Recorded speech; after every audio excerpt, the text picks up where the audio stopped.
বিয়ে করলে খাওয়া বাকি মোহব্বত সহব্বত বাদ দিয়া আগে 2 ফুটা ফুলিও খাবে আনো। বিয়ে করলে খাওয়া বাকি। অনেক হইছে, এসব নাটক আছে না বন্ধ করো, নাইলে কিন্তু আজকের ভিডিওতে নাটক আমি তোমরা এই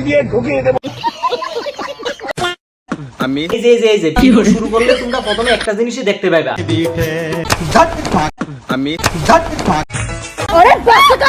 এমনি ভাই কয়েকদিন ধরে আসলে ভিডিও দিতাছিলাম না, ভাবছিলাম রোজ ভিডিও থেকে একটু দূরে থাকতাম, কিন্তু এটি জ্বালা যন্ত্রণা কি আর দূরে থাকা যায়? তোমরা এইসব নাটক আছে না অনেক দিন ধরেই দেখতাছি। দাঁড়াও আজকের ভিডিওতে তোমরা দুজনের একসাথে ধরাম আর আসলাবাজ ফুসান দিয়া দিনের পর দিন যাচ্ছে।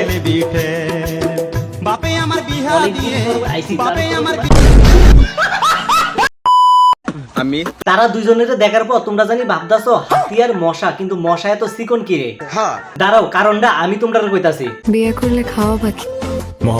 এবার বুঝছনি, ভাত না খাবাইয়া যদি মহব্বত খাবা তাহলে কি আর মুড়া হইব?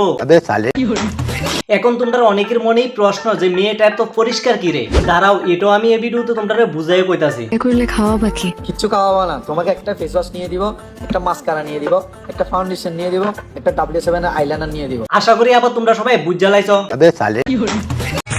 তার মানে আমি এটাই বুঝি না ভিডিও শুরুতেই ইদা গীতা তাদের এইসব ভিডিও দেখার পর ভাই বুঝা লাইছি রোজ ভিডিও ছাড়া যাইতো না। তো নেক্সট রোজ ভিডিও কারে দেখতে চাও অবশ্যই কমেন্ট করে জানাইও, না তারা লই বানাইতাম অবশ্যই কমেন্ট করে জানাইও। আচ্ছা ঠিক আছে। তো বন্ধুগণ চিন্তা করো না, আগের মতন রোজ ভিডিও আইবো, এখন থেকে খেলা হবে ঘরে আর দেখা যাবে পরে। তোমরা কাছে যদি আমার রোজ ভিডিও ভালো লাগে তাহলে এই ভিডিওটা অবশ্যই শেয়ার করে দিবা। দেখা হবে পরবর্তী একটা নতুন ভিডিওর সাথে, ততক্ষণ পর্যন্ত সবাই ভালো থেকো।